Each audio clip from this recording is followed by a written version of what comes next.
Have you ever watched someone burn their own empire just to prove they can strike a match? The laughter in the boardroom was sharp with the arrogance of men who think money bends physics. They looked at my $700,000 salary and thought they were cutting a bloated expense. They had no idea the thread they just snipped was the only pin keeping their $1 billion grenade from turning into ash. Hello to all our wonderful listeners at Boss Revenge Stories. And thank you from the bottom of my heart for your continuous support. Unfortunately, YouTube has completely demonetized our channel, leaving us without the budget to keep operating, which means we are forced to pause all new video uploads here for the foreseeable future as we transition our work to Patreon. If you enjoyed today's story, please support us by joining our Patreon community to experience even better, exclusive true stories that are much longer, packed with intricate details, and brought to life by multiple emotional voice actors. Content we simply cannot make public on YouTube. You can easily join by scanning this QR code on your screen or by clicking the Patreon link in the description or the pinned comment of this video. Now, let us begin today's story and step into the shoes of a woman named Taylor Phillips. The rain in Seattle has a specific rhythm, a persistent, dreary drumming that makes the rest of the world feel incredibly distant.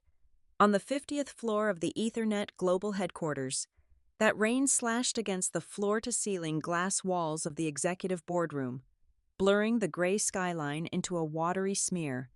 Inside, the climate control kept the air perfectly crisp, smelling faintly of expensive ozone and freshly printed paper, but the atmosphere was suffocating. I sat perfectly still at the far end of the long mahogany table. My hands were wrapped tightly around a ceramic coffee mug that had gone entirely cold an hour ago. I was 38 years old, holding the title of Director of Subsea Infrastructure Connectivity, a title that currently meant absolutely nothing to the men sitting across from me. My eyes were locked dead ahead, staring evenly at the massive projector screen dominating the wall. Displayed in bright, unforgiving LED light was a single-line item pulled from the corporate payroll spreadsheet. Next to my name was my annual compensation, $700,000. To my right sat Marcus Vance. He was the new chief executive officer, a 32-year-old prodigy plucked directly from a ruthless private equity firm in New York. He wore a bespoke suit that cost more than most people made in a year, and he carried himself with the loud, unearned confidence of a man who firmly believed that wealth could bend the laws of physics. He leaned back in his leather ergonomic chair, twirling a silver pen between his fingers, a patronizing smirk plastered across his perfectly groomed face. "I mean, look at this number. Taylor," Marcus said, his voice echoing too loudly in the cavernous room. He let out a sharp, dismissive chuckle. "We are paying you an absolute fortune to be what essentially amounts to an overpriced lighthouse keeper. I have been going over the operational logs for the past 3 weeks. And for the life of me, I cannot figure out why this company needs to pay nearly $750,000 a year to someone who just stares at fiber optic maps all day." He looked around the table, seeking validation from his newly appointed sycophants. A few of the junior executives offered quiet, nervous laughs. They saw a bloated expense on a spreadsheet. They saw a quick win for their quarterly profit margins. I did not flinch.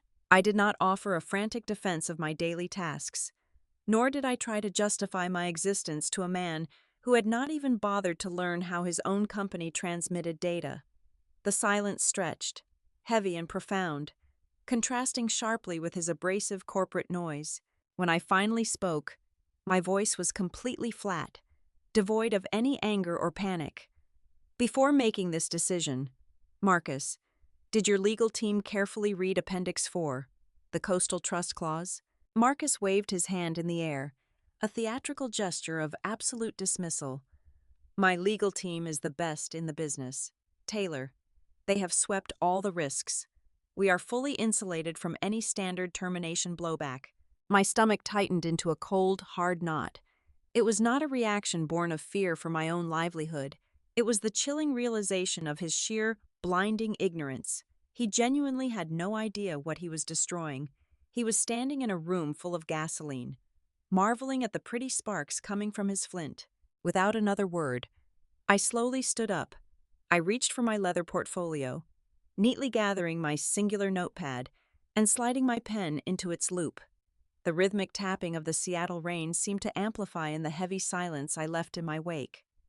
I glanced down at my sleek silver wristwatch, mentally recording the exact moment this monumental arrogance crystallized. It was 10:14 in the morning. I turned my back on the smirking executives and walked toward the heavy glass doors. The countdown had officially begun.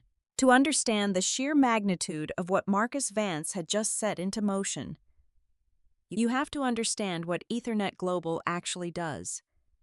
Most people think the internet exists in some magical, floating cloud. It does not. It exists in massive, physical conduits resting in the freezing, crushing depths at the bottom of the ocean. We handled 60% of all data traffic flowing along the western seaboard of the United States. Trillions of financial transactions, classified government communications, and critical hospital networks pulse through our underwater arteries every single second. But those heavy subsea cables did not just run through empty, unclaimed territory.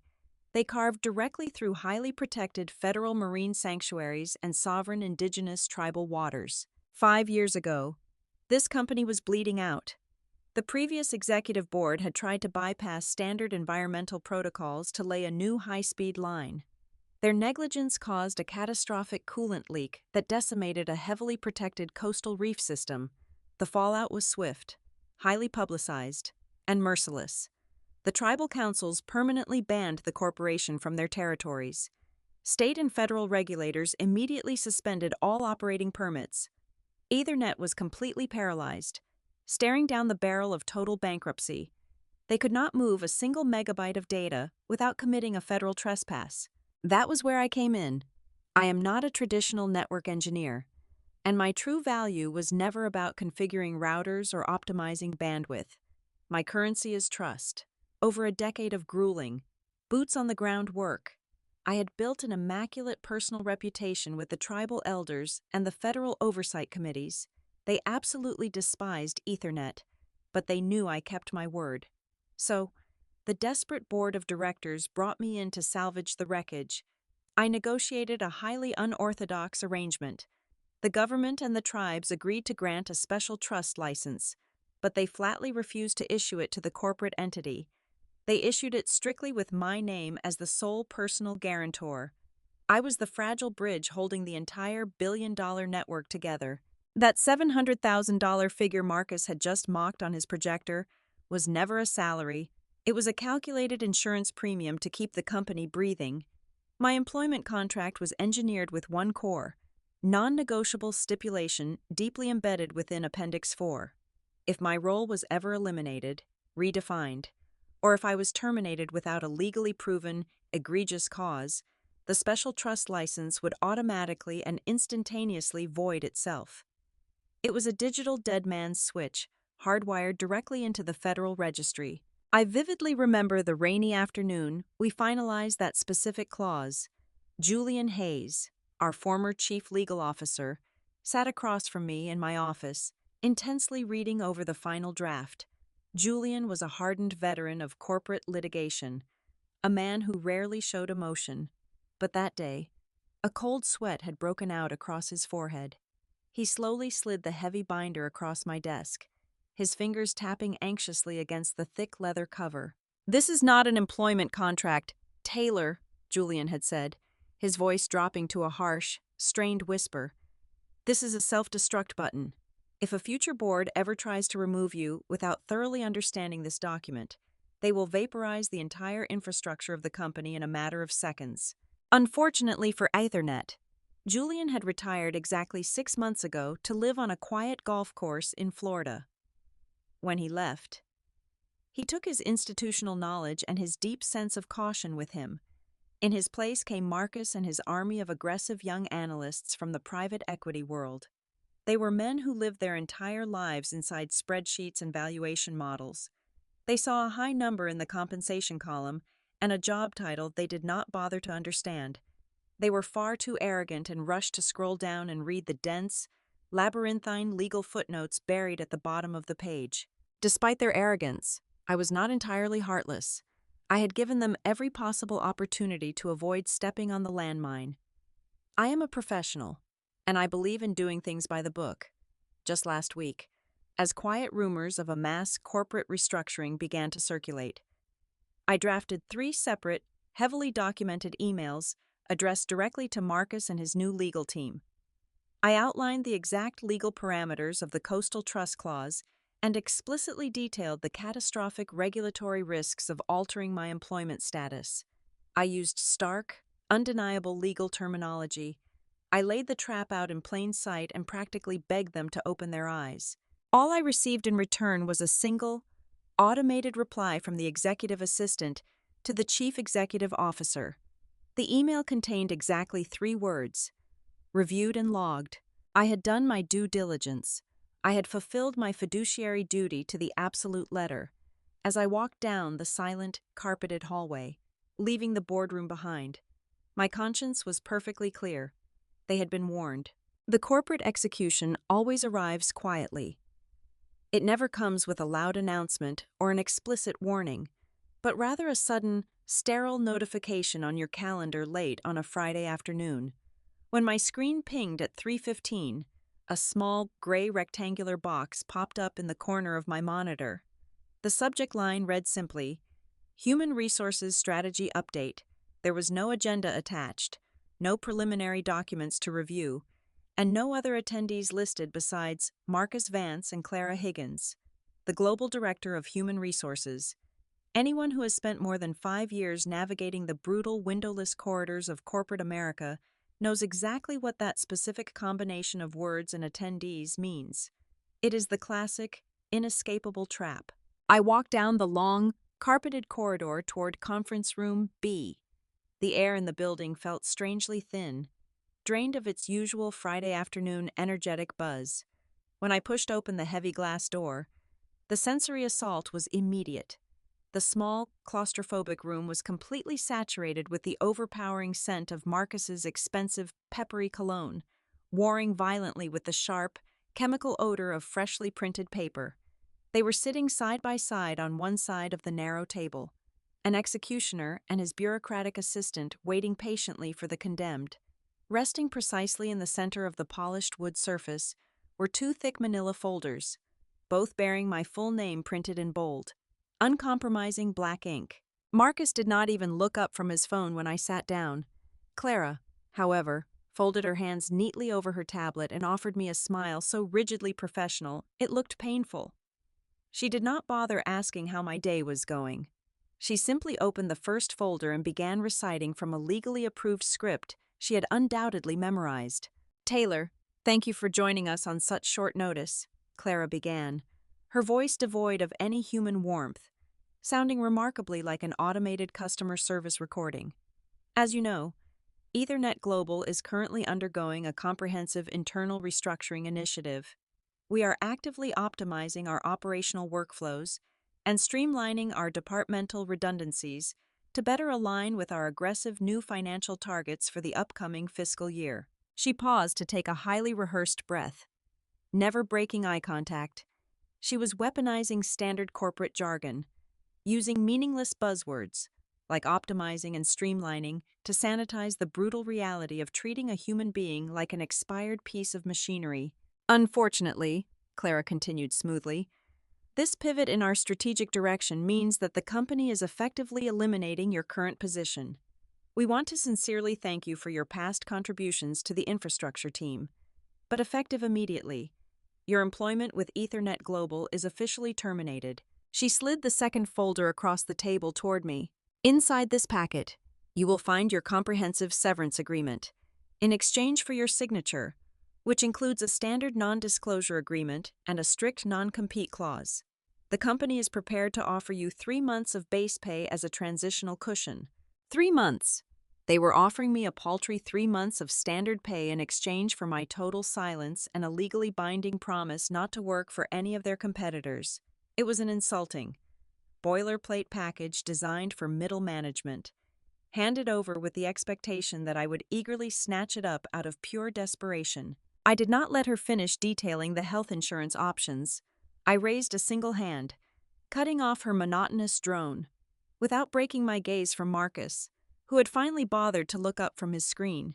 I placed my fingertips on the edge of the folder and slowly, deliberately pushed it right back across the table until it touched Clara's neatly folded hands. Marcus's jaw tightened. The casual, arrogant smirk vanished, replaced by a flash of genuine, offended irritation. He was not used to his victims pushing back. He leaned forward, resting his elbows heavily on the table, trying to use his physical presence to intimidate me. "Listen to me very carefully, Taylor," Marcus snapped, his voice dropping into a harsh, threatening register. "You are not in a position to negotiate. If you refuse to sign that agreement right now, you walk out of here with absolutely zero compensation. Nothing, not a single dime. And I will personally have the building security team physically escort you out of the lobby with your personal items in a cardboard box. Do not test my patience today." The sheer, unadulterated blindness of his threat was almost poetic. He thought the leverage in this room belonged to him. He thought he held the blade. Instead of raising my voice, instead of showing even a fraction of the anger or panic he so desperately wanted to see, I reached up to my collar. My fingers found the sturdy metal clip of my corporate security badge. With a slow, fluid motion, I unclipped the heavy plastic identification card and lowered it down to the table. I dropped it squarely on top of the unsigned severance agreement. The sharp, decisive click of the hard plastic hitting the wood echoed loudly in the tense silence of the small room. "I do not need your severance money, Marcus," I said, my voice barely above a whisper, yet carrying an absolute, chilling finality. I stood up, smoothing the front of my blazer. "I just need you to remember that you chose this exact moment to do this." I turned my back on them and walked toward the door. Out of the corner of my eye, I caught the first, fleeting shadow of genuine confusion breaking through the hardened facade of the young chief executive officer. He frowned, staring down at my abandoned badge as if it were a foreign object he could not comprehend. I did not wait for him to figure it out. I stepped out into the hallway and walked straight to the elevator bank. I pressed the call button, listening to the soft mechanical hum of the descending car. When the heavy metal doors slid open, I stepped inside and turned around to face the empty corridor. As the doors slowly glided shut, sealing me away from the empire they were so eager to control, I finally allowed myself to smile. It was a wide, genuine smile of pure, unadulterated liberation. The drive back to my quiet lake house in the eastern suburbs took exactly 45 minutes. I tossed my phone carelessly onto the leather passenger seat the moment I started the engine. The rhythmic sweep of the windshield wipers was the only sound in the cabin, washing away the lingering stench of corporate sterile air. I was halfway down the interstate when the phone began to vibrate. It was a short, sharp buzz, then another. Within 10 minutes, the device was convulsing in a continuous, frantic rhythm, vibrating so violently against the leather that the battery started running noticeably hot. I did not need to look at the screen to know who was calling. The dominoes were falling precisely as gravity dictated. While I navigated the slick suburban roads, a silent, catastrophic shockwave was tearing through the network operations center, back at Ethernet.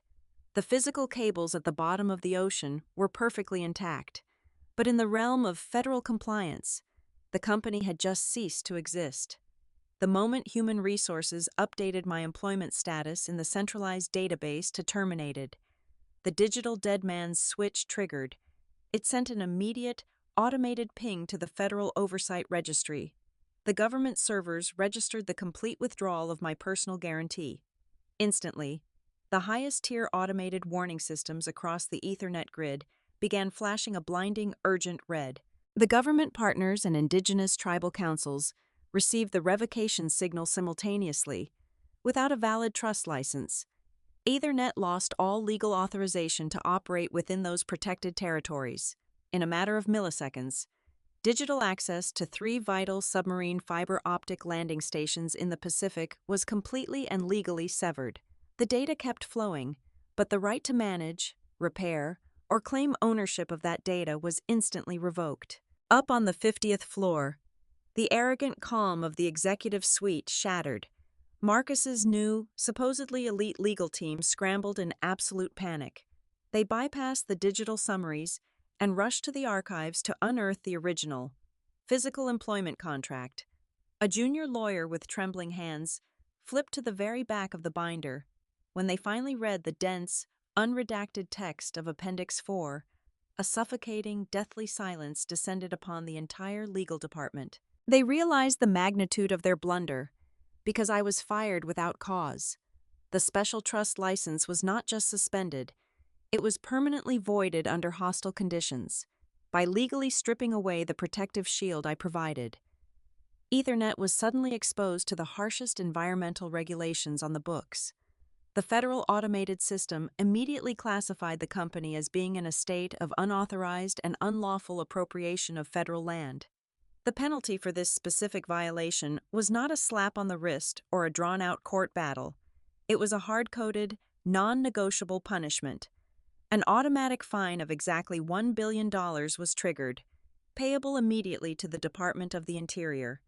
If the fine was not settled, the federal government had the absolute right to seize and confiscate the entire physical infrastructure of the company to cover the damages. I parked my car in the driveway and picked up the incredibly warm piece of metal and glass from the passenger seat. The screen was overflowing with dozens of missed calls and urgent alerts. At the very top of the stack was a text message from Clara. "Taylor, there has been a massive misunderstanding regarding the paperwork. Please pick up the phone right now." I stared at the glowing words, marveling at how quickly the ruthless corporate jargon had melted into naked human desperation. I did not reply. I did not even open the message. I simply swiped the notification away, tossing the phone onto the kitchen island. I walked over to the wine fridge, pulled out a bottle of robust red, and poured myself a generous glass. By 8 o'clock in the evening, the tone of the notifications had drastically shifted. The frantic barrage of text messages abandoned all pretense of authority. They went from commanding me to answer, to pleading, and finally to outright begging. But the internal panic was no longer contained to the 50th floor. Wall Street hates uncertainty, and rumors of a catastrophic regulatory failure leak faster than water through a broken dam. As whispers of the revoked license and the massive $1 billion penalty hit the private forums, panic selling ignited in after-hours trading. Ethernet Global's stock price began a terrifying, unrecoverable nosedive, wiping out hundreds of millions of dollars in market capitalization with every passing hour. I stood by the large bay window of my living room, sipping my wine and watching the rain ripple across the dark surface of the lake. The house was perfectly quiet, but I could clearly hear the sound of an empire collapsing under the weight of its own ignorance. By Monday morning, the dam had completely burst, and the resulting flood was apocalyptic. The executive leadership at Ethernet Global did what extremely wealthy people always do when faced with a catastrophic, potentially terminal problem. They tried to throw obscene amounts of cash at it before the stock markets even opened. They deployed their highest-paid legal fixers and corporate lobbyists to Washington, frantically offering massive strategic donations and proposing instant, nine-figure compliance settlements to the federal oversight committees. But the corporate fixers hit an impenetrable, terrifying brick wall. Here was the beautiful, hidden mechanism of the coastal trust regulations that Marcus and his private equity friends had entirely failed to comprehend. The clause was forged under a highly specialized federal and tribal protection law. The indigenous councils and environmental regulators had intentionally designed the contract to prevent massive corporations from playing musical chairs with liability. Once the license was voided through a hostile termination, a strict, unyielding cooling-off period was legally mandated. The plot twist was brutally simple. No entity, no corporation, no billionaire, and no politician could purchase, reapply for, or reinstate that specific operational license for a mandatory period of exactly 6 months. Nobody, that is, except the original individual guarantor. The only key to their $1 billion prison was me. An emergency meeting of the board of directors was summoned at 9 o'clock sharp. I obviously was not in the room, but the corporate grapevine is highly efficient. and I had enough loyal contacts left in the building to know exactly how the execution played out. The mighty Marcus Vance, the 32-year-old prodigy who had sneered at my salary just 72 hours prior, was entirely stripped of his arrogant armor. He sat at the head of the great mahogany table, looking exactly like a terrified little boy who had been caught stealing from a high-voltage cash register. His meticulously tanned face was the color of spoiled milk. The heavy, nervous sweat had completely soaked through the stiff white collar of his bespoke Italian shirt, making him look disheveled and completely out of his depth. When bribery failed, they reverted to their second favorite tactic: blind intimidation. Throughout the late morning, my phone was bombarded by aggressive voicemails from their elite external litigation team. They hurled every empty threat they could legally conjure. They accused me of corporate sabotage, of willfully entrapping the company, and of orchestrating a malicious breach of fiduciary duty. They promised to drag me into federal court, freeze my personal assets, and ruin my professional life forever. It was a pathetic, chaotic symphony of desperate men realizing they were utterly powerless. I let every single call go straight to voicemail, calmly sipping my morning coffee and listening to their expensive lawyers completely unravel. At exactly noon, my phone lit up with a different number. It was the private, direct line of Richard Sterling, the chairman of the board of directors. Richard was an old-school titan of industry, a man who rarely spoke unless it was to deliver a final, crushing verdict. I decided it was time to end the suspense. I picked up the phone on the second ring. "Taylor," Richard said. His deep voice was heavily strained, entirely stripped of its usual commanding authority. "We are in an apocalyptic situation here. The legal department is telling me we are facing a $1 billion penalty and the potential seizure of our entire western seaboard infrastructure. They are telling me you engineered this trap." I did not raise my voice. I spoke with the calm, measured tone of a teacher correcting a particularly slow, misbehaving student. "I engineered nothing, Richard," I replied smoothly. "I spent the last 5 years of my life building a very delicate shield to protect this company from its own reckless history. If you want to know exactly how that shield was dismantled, I highly suggest you open your corporate email server." I took a slow breath, leaning back against my kitchen counter, staring out at the rain.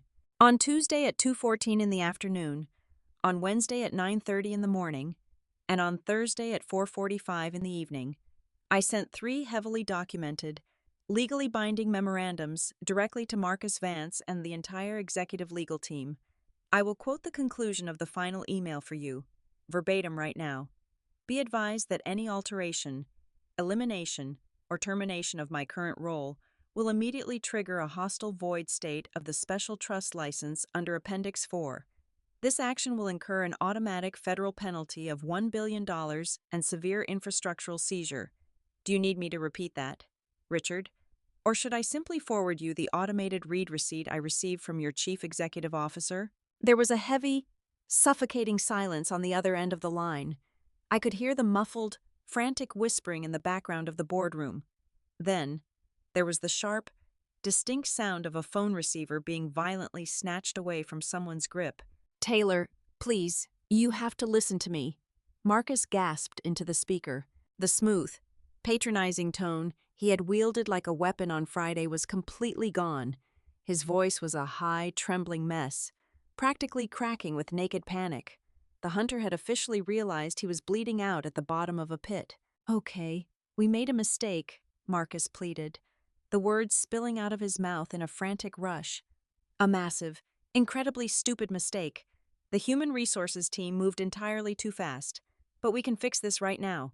I am officially offering you your position back.